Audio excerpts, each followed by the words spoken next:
All right. So I had to run this back apparently. Yo, thanks, brother Immortal. I did not realize that my thanks again, brother Immortal. I had to run this back apparently. I did not realize that my microphone was not connected to the computer, and as such, it's like I spent the first well 10 minutes or so unpacking stuff that I was in the zone, but it's like, you know what, let me dial back in. First of all, guys, this is podcast episode 100. I want to thank all of y'all who've commented and who've watched over the course of the year, man. I shoot these every Monday and Wednesday, and this is, I guess, week 50 that I've been doing this. You know what I'm saying? As always, I'm shooting from the hip and reading principles in real time and sharing life experiences with y'all. The goal isn't necessarily to try and sway your beliefs in any way, shape, or form. I'm basically explaining things according to how I understand them, based on what I'm able to see, and then also what I've been able to live through. And if you're able to glean any sort of insight from this that helps you make better sense of your own life, then it is doing some good. Through the years, through this past year, we've gotten into some pretty cool topics. We talk about relationships. We talk about, reality as a system, and it being self-aware and sentient and all these other things. And, we talk about, an avatar and what it's supposed to be and how it works. And, we get into it, man. We get into it. It's Donald King here to do his thing. So yeah, again, thanks for the shout out. Thanks for the heads up on things not working on the technical end, brother Immortal. I do appreciate you. Anyway, as I was talking about earlier, and hopefully I'll be able to dial back into it. Tonight's podcast, it's on the subject of the role honesty plays in helping you learn how to know what your true motivations towards things are. You know what I'm saying? Like, oftentimes we have a tendency to sort of view things through a lens of idealism. Again, idealism is the mode of processing information and reality that humans and other viral parasitic life forms run on. And at more of a ground level, idealism is like it's kind of like a sort of blanket we cast over reality. And hopefully I'll be able to unpack that a little bit more succinctly. But it's like, we cast ideals onto reality because ideals, they help us understand and make sense of the world around us. Whenever you are observing any phenomenon, whenever you're taking in data through your respective sensory faculties, in order for you to make sense of anything, you are first required to transform it into ideas. And, it's like, and I know this seems really weird, but when you touch something, let's say you touch your fingers together, before you can understand what's happening to you and that it's a touch, you first have to transform it into the idea that your finger, this location on your body, is being touched. Once you have awareness for the fact that that's what's happening, then all of a sudden you're able to make sense of it. But again, the way that humans process information in reality is they're first, in order to understand anything, they're first required to transform everything into an idea. That is how idealism works. Now, the reason why I mention idealism is because, when you deal in idealism, you never actually have to address or understand what your true motivations towards things are. You don't. When you deal in idealism, it's nebulous. It's nebulous. It's alterable. Everything in reality is mechanical, but in idealism, everything is malleable. Right?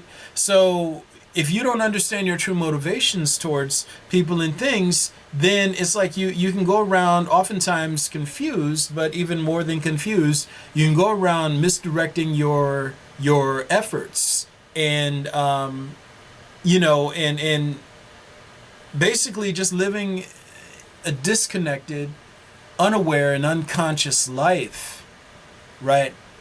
As I was mentioning earlier, a lot of people, they have motivations towards others that they never actually bother to unpack. They never articulate. They never consider from beyond the belief they manufacture about why they're doing something.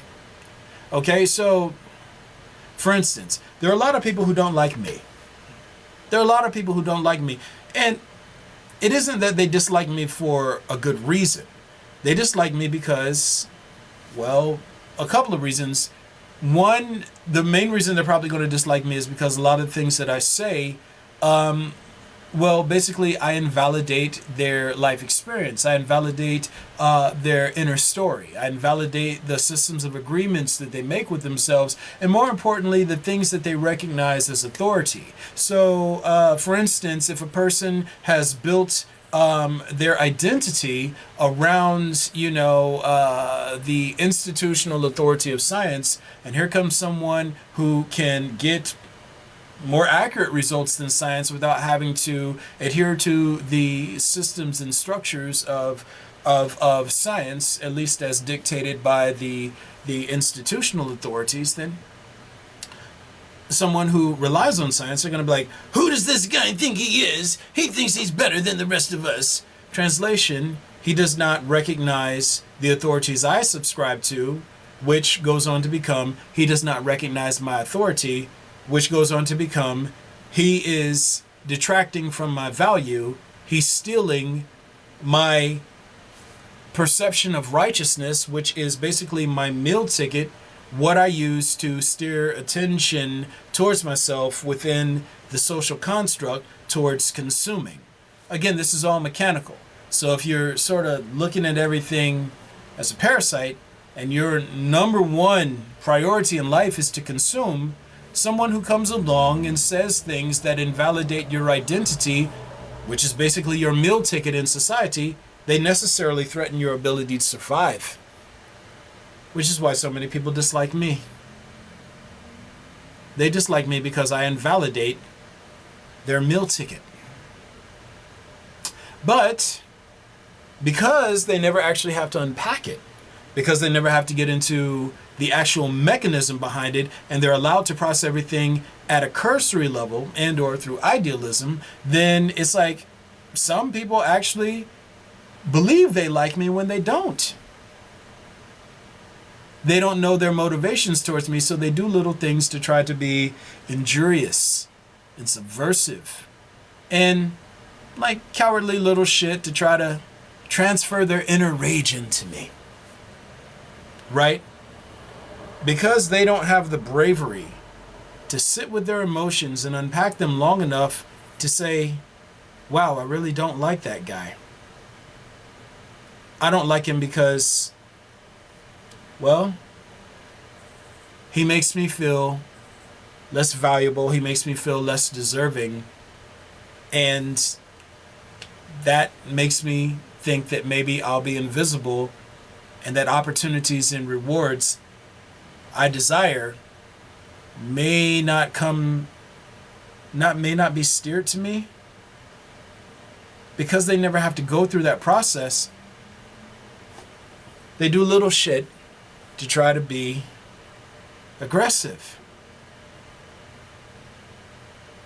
When you come along and you do something to try to be subversive, like let's say I say something and you come along and you just put a little slick comment on my post. You sit here and it's like an idealism. You can be like, oh, I was just trying to see your validity. I just wanted to understand your point of view. And in reality, no, you didn't. You were trying to be a dick. You were trying to be a dick. You were trying to take me down a peg, trying to increase your value by stealing value from me. You were trying to fire shots because you're too afraid to live in a world where you're not the top dog. But in idealism, you can always finagle it. You can always remix it and, no, that's not what I meant. That's not my intention. In reality, you can't hide your intentions. You can't hide your motivations. You can in idealism, you can claim anything is your intention. In reality, that deals in mechanism, your motivations cannot be hidden. It's why you see me go after people who only come to my posts to try to steal value and momentum away from what's being said by trying to like something that has all hearts. You're not there to support. You're there to fire shots. Your motivation cannot be hidden from me, regardless of the words you use. In idealism, words change everything. In reality, mechanism is mechanism. Because I see reality through this perspective that's been afforded to me, I know what your motivations are better than you. I will always know what your motivations are better than you. For those of you who might just be tuning in, this is episode 100, but I'll give you a little bit of backstory. I'm something called an avatar. This is not something that I settled upon myself. I'm hosting an entity that the Christian faith system refers to as Holy Spirit or Holy Ghost. Entity indwelling in me imbues me with a type of perspective that allows me to see reality in almost absolute terms. Kind of like seeing reality in binary. So when I'm describing principles, as I'm doing right now, what you're seeing me do is read from the script of reality itself. This is not personal feelings. This is not personal beliefs. I'm describing things according to how I see them, not according to what I feel or believe. And as such, reading reality is not going to align with, it's not going to compress itself down to fit within or conform to the systems of agreements humans have made with each other. It's not going to conform to your feelings and beliefs. It's simply not. And therein lies the rub. So the reason, and here's the thing, I just spent a decent amount of time talking about my experience, but that's just to give an example. You see, a lot of times people don't understand their motivations towards things in general. A lot of people walk around with all this animosity and rage within them. They have this buildup of emotional pressure that they've been socially conditioned to search for others to release it into, right? And sometimes when they have this inner rage, this emotional pressure that they want to release into somebody, it causes them to do things that are really aggressive that they get to mask with words and false intentions and lies, even going so far as to lie to themselves. You see someone pulling a prank, right?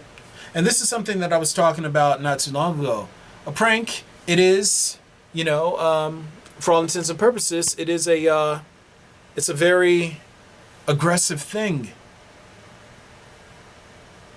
You can hide it. You can, like, when you prank somebody, what you're trying to do is you're trying to hurt them, or you're trying to scare them.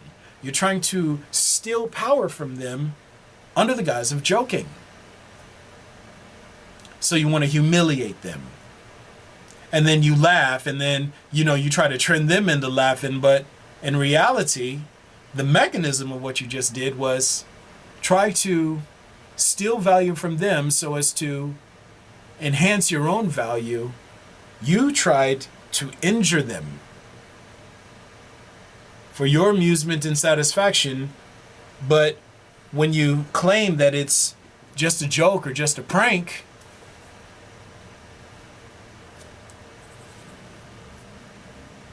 it's basically supposed to give you the leverage to get away with such injurious behavior.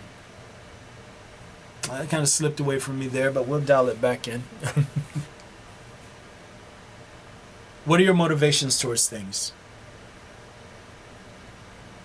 You go around and somebody says something again, I'll go back to myself in this example. A lot of times people come to my post and they leave little snide remarks.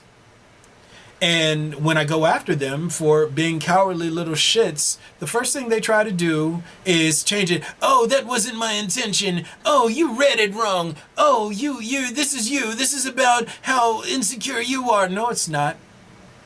I see reality in absolute terms. No, I know when you're trying to fire shots. I know when you're trying to be aggressive against me, when you're trying to use me as a thing to release your rage into. I see it every time because it's mechanical. It's not something that is limited by or subject to idealism, right? But in idealism, you can remix anything because idealism is nebulous. Idealism is nebulous. You can remix anything. I had this guy who used to hit on me all the time, right?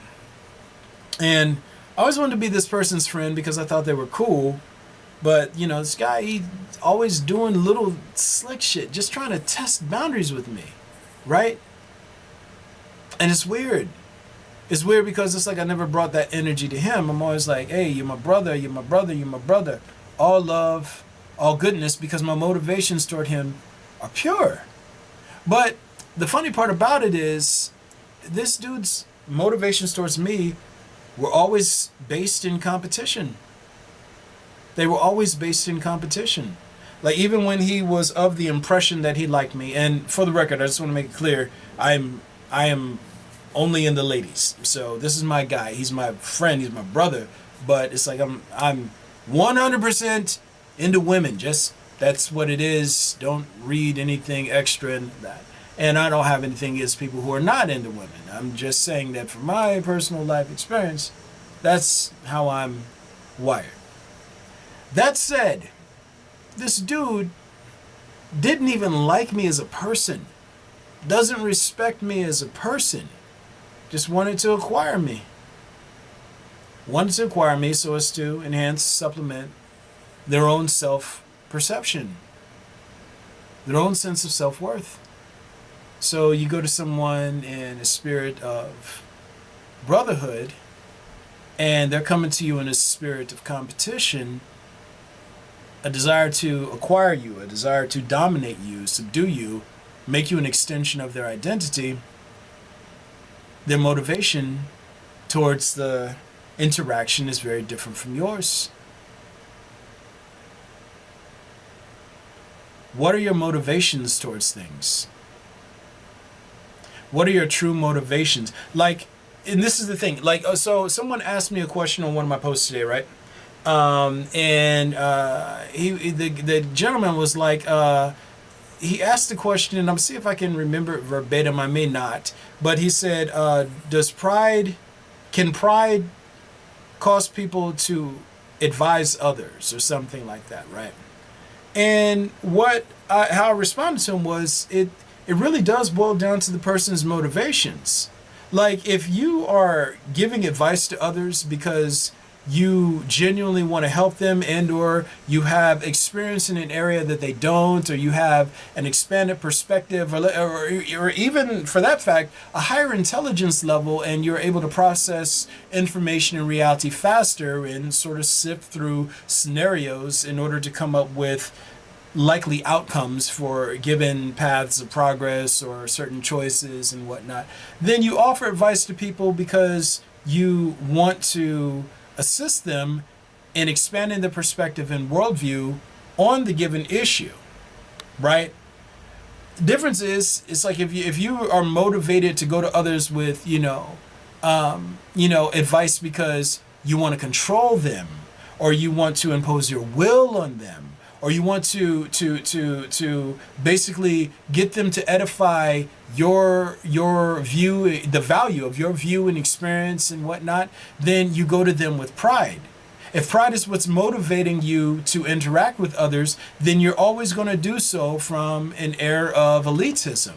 If you are genuinely motivated by a desire to help people, then you go to them where they are, humbly, or better yet, you just shine your light and let them come to you. But you don't go trying to force your will on the people. A lot of times people, like, that's something that a lot of people don't realize. When you go around trying to force your will on others, you are necessarily aggressing against them. So I want you to think about someone who's like, say, for instance, an evangelical. Okay? They have these high moral guards wherein they're the good guys. Everyone who doesn't reflect their values and their inner senses of justice back to them is bad, and they go around trying to convert people to their belief systems. They go to people like, hey, you need to change and be more like me. Hey, you need to change your beliefs to match my beliefs. You need to let me convert you or you're a heathen. Don't think, believe me, respect my authority, right? When that's your motivation, when pride is your motivation, when narcissism, competition, and aggression is your motivation in life, then that's how you do. You go trying to pathologically convert others to accepting and reflecting your inner story back to you.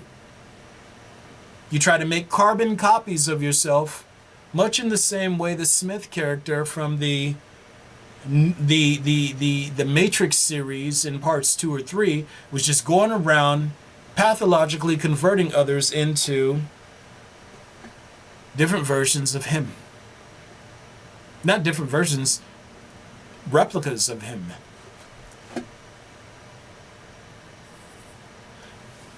What are your motivations towards people? When you look at someone who's, let's say, in a relationship, right? What is your motivation towards your partner? What is your motivation? Do you see someone who is an extension of your true self? Someone who you just want to take care of and love and care for in the same way that you care for yourself? Or do you see someone who you feel should exist as an extension of your identity and live to supplement and offset your needs in life and your wants and desires? Do you look at a mate exploitively, or do you look at him through a lens of compassion and understanding, through a lens of symbiosis and mutualism? Do you go to people wanting to be good to them, or go to people wanting them to be good to you? What's your motivation towards them? What's your motivation towards life?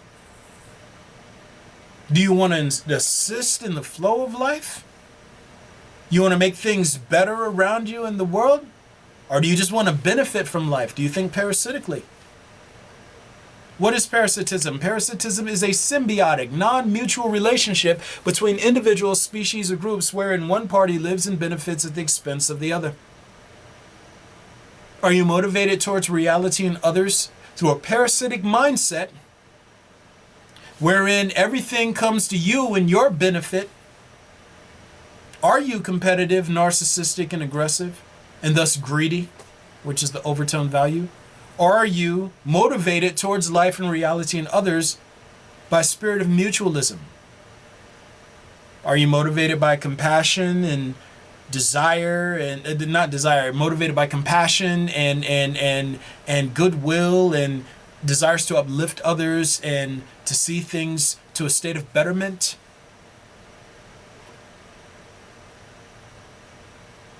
What is your motivation in life? How are you wired? Again, I'm something called an avatar. The reason why I keep circling back to this is because the things that I'm describing to you, they are not my personal feelings and beliefs. This is the mechanism of reality.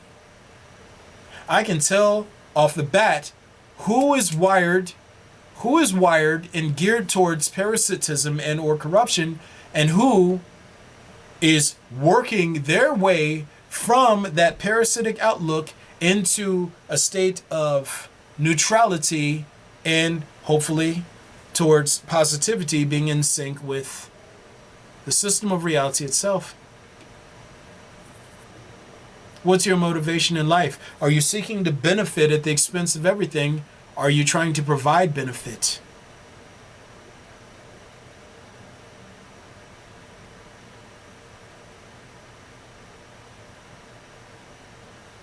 Are you seeking to aggress against others, or are you trying to neutralize aggression? Are you seeking to compete against others? Are you looking to cooperate? Are you trying to build bridges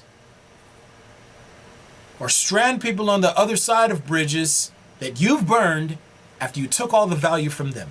What is your fucking motivation?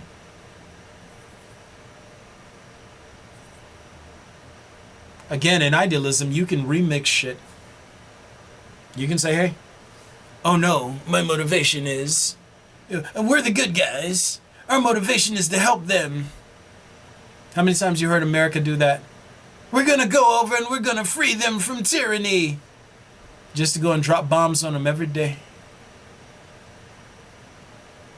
Rape and pillage. Torture people. Not just America. All the Western cultures. We're the good guys. See, again, in idealism, you can call yourself whatever you want. You can switch it around, switch it up. No, this isn't what I meant. No, we're doing good. In reality, everything is about impact. It's about mechanism. And it's about understanding that what causes the impact is the motivation. What causes the impact, 9 times out of 10, is going to be the motivation.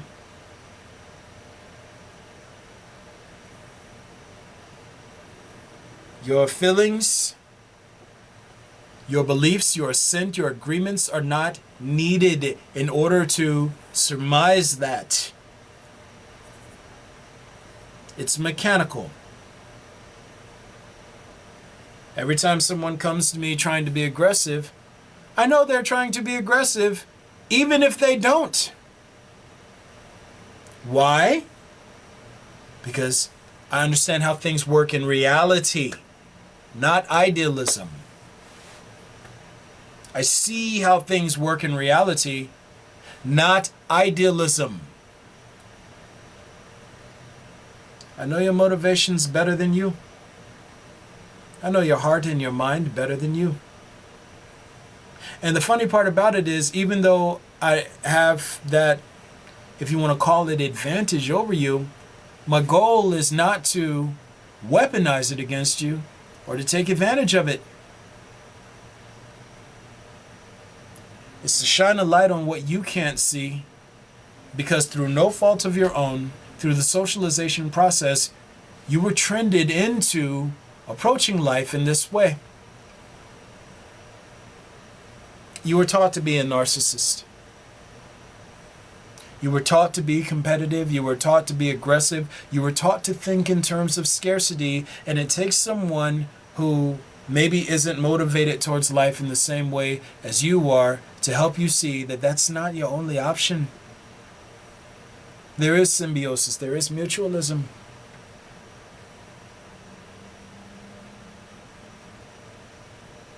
But the thing is, you can never find your way to mutualism. You can never find your way to symbiosis or a neutral state with respect to reality sorting process when it's going to cast you out or keep you around. You never sync up with reality until you start getting honest with yourself. And that's the beauty of honesty. Reasoning and honesty. And again, I'm just going to share this frame with you all because it answers everything that you all have been trying to surmise through faith, religion, and philosophy, and all those other things. The phenomenon you all refer to as reality is in fact synonymous with what you would refer to as God. God, reality, is a living, sentient, and self-aware system which manages balance between systems and interdependent systems of systems. It is the supreme meta-system. It is sentient and it is self-aware. Okay? The main two systems that reality manages balance between are the systems humans refer to as existence and non-existence. And yes, non-existence is a system.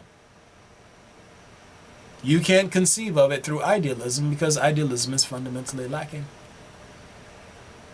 But the reason why I explain reality to you like that is because it puts everything else in line. You see, if reality is God, then what is truth? Truth is what is consistent with God. It's what's consistent with and actual within reality. Even if you only want to consider reality as what exists and functions mutually independent of idealism, the same principle, the same definition applies.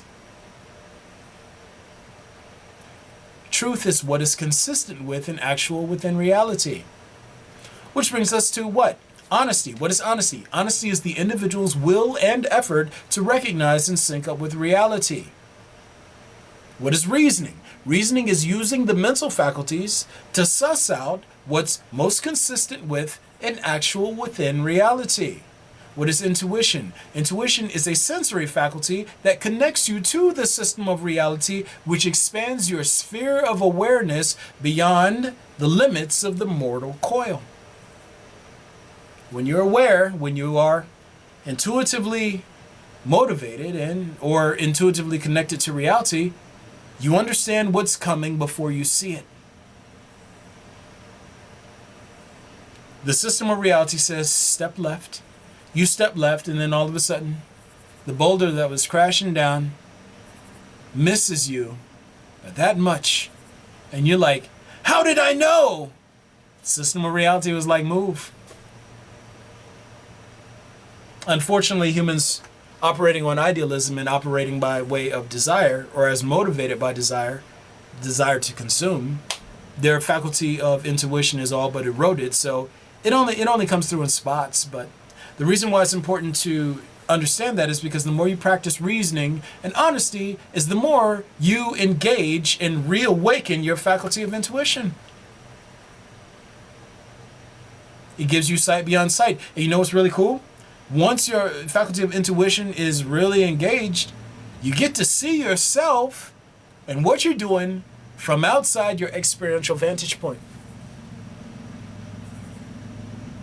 Once your faculty of intuition is engaged, it gives you the ability to see yourself from outside of yourself and not be a raging narcissist who can't think above the level of self-interest.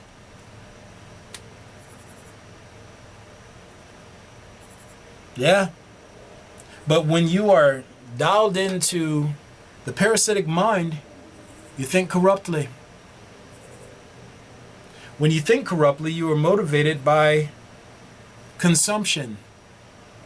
You're motivated by the parasitic mind to consume, to acquire and expand power, to force your will onto reality and to others performing within reality.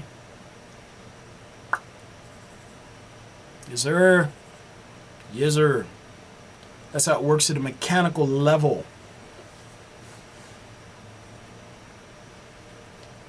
The more honest you are and the more reasonable you are, or the more you practice reasoning, is the more you come to understand what your true motivations in life are. And I'm going meta here, and I'm explaining to you that if you operate from the parasitic mind, then your motivations in life are very simply to compete against reality itself and agents of reality, to subdue and destroy everything that doesn't validate and verify your inner story, and to consume and to experience pleasure and comfort. If you're motivated towards life by desire, you're corrupt.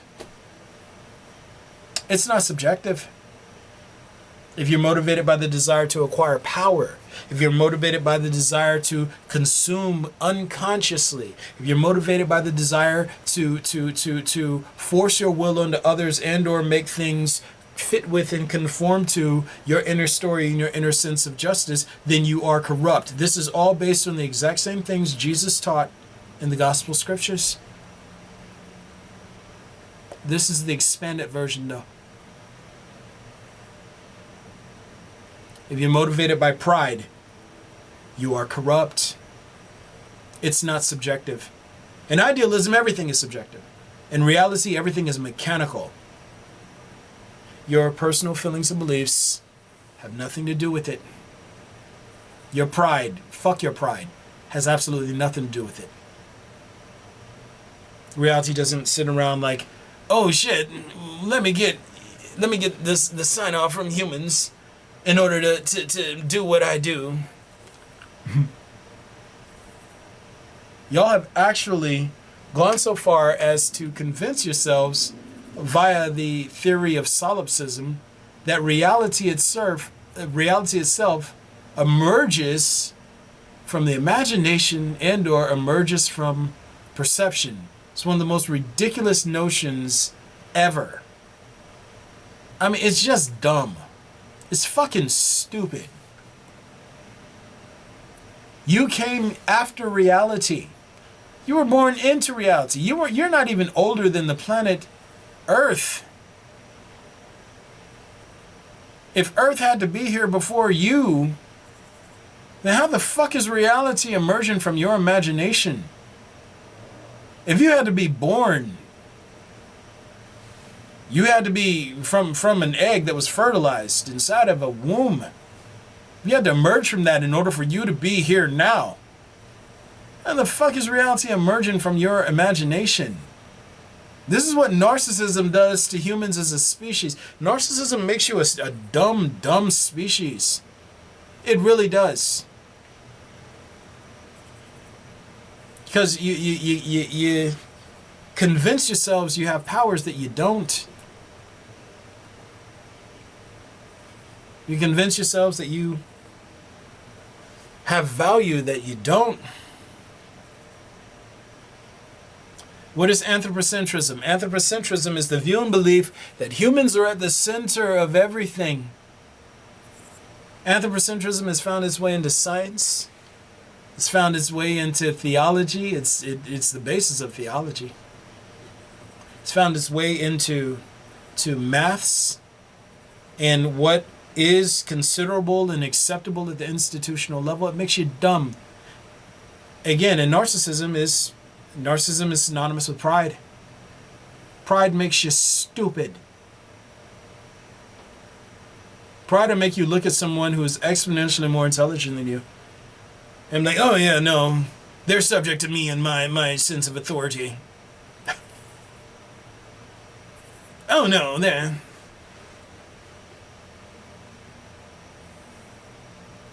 subject to me and my sense of power and authority. I determine meanings, order, and the outcome of events.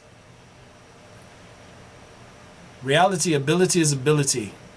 In idealism, ability is subjective. That's one of the funniest things. I was just remarking on that the other day. Like, it's so funny. I was watching this Joe Rogan podcast, and he said something that really resonated with me. He was like, fighting is the only thing people who don't practice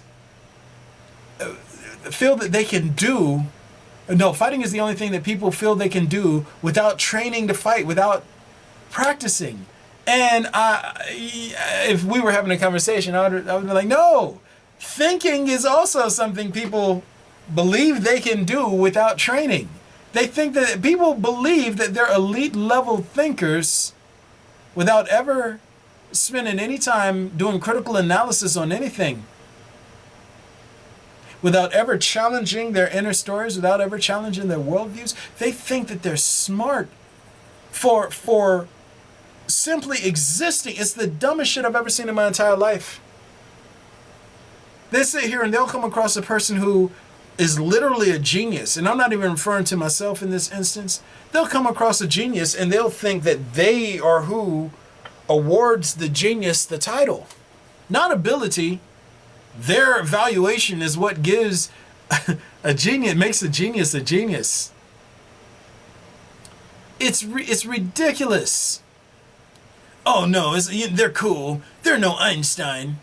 Bitch, they might be 1,000 times smarter than Einstein, but no, my judgment is what matters. This is how stupid pride makes people. So a person who's not a genius, I'd be like, yo, I am who determines what genius is. It's ridiculous. It's fucking dumb. A person who is not a musician will say, oh, I know what good music is. To people who actually play and create and are schooled. No. Just fuck that. Me. I'm the one who determines what good music is. Right? People who are not talented think that they're who determines what talent is. And ironically, it all circles back to motivation. People try to assert authority because within the social context, within the social sphere, authority is your meal ticket. Authority is what gives you presence, gives you value, and thus helps steer comfort and rewards in your direction. And I can say this at the meta scale of thinking, but if you are just a parasite in the disease, trying to make it day to day, maybe you haven't had the time, maybe you haven't had the distance and perspective, or maybe you just haven't had the opportunity, or maybe perhaps you even lack the mental hardware to know what your true motivations towards others in life are. Repeat after me. I want to consume. I want to feel good. I want to eat. I want to be entertained.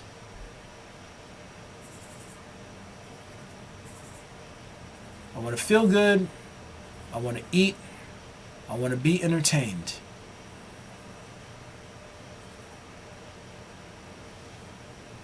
Use that as the basis, right? Then add layers onto it. I want to feel good. I want to eat. I want to be entertained. Thus, I want to flip it over. I want to be of value.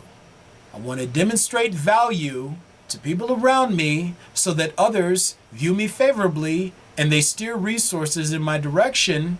Flip it again to the next level. That means I want to have authority. I want to have the power to determine meanings, order, and outcomes of events. Flip that again. What is authority? Authority comes in many forms. It is either credential, or more commonly, it is in the form of money and resources, which makes me look important, which demonstrates value to others, which all sources back to my desire to consume, to eat, to be comfortable, and be entertained. And it can go up and up and up and up. But that's your motivation if you think through the parasitic mind. That's the beauty of what Jesus said. And ye shall know the truth, and the truth shall make you free. Truth frees you from the parasitic mind. Truth frees you from idealism. And you want to be free from idealism because, dude, it is a prison. It's 10% good, 90% terror.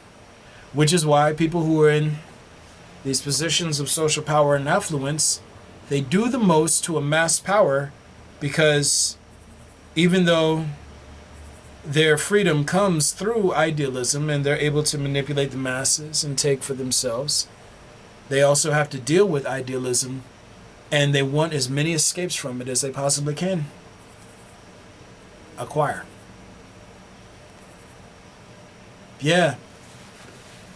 It's all mechanical, guys. All mechanical.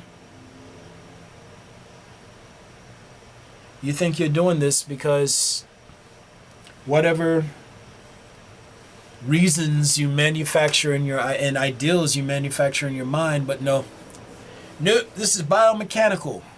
Again, this all traces up to a parasitic twin universe, which is burrowing into and cannibalizing and transforming the body of its sibling. Your corrupt cells belonging to a defunct life form that's about to be neutralized. Your consent, your acceptance is not required. It's not even welcome. Your input is not welcome. You're going to get in sync with reality, or you're going to face the consequences for being a corrupt life form, for hosting an entity that is literally God's enemy. If you're a religious person, you worship Satan. Period. It's not up for debate. You worship the devil. You worship society's hive mind. Society's hive mind, the more narcissistic and competitive and aggressive you are, why? The more easily you are used as an agent of corruption. And as per the story I put up the other day about the dinner with the devil, you will pay for all that Satan uses you to do. It gets charged back to you. So yeah, that is where we're at, guys. People, they tell themselves these stories. We're going to cancel him. People actually think that they're going to cancel me. You think you're going to... You're not capable of canceling me. You're going to deal with me on this side, or you're going to deal with me on the other side. Over here, I'm your brother and your friend. Over there, not so much.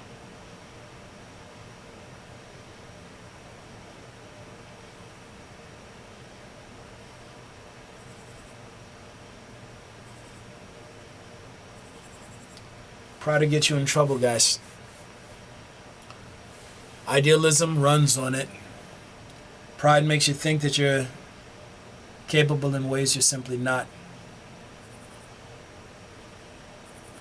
Maybe don't lean into it so hard. Anywho, guys, I have some things that I have to do, so we're going to wrap this up soon.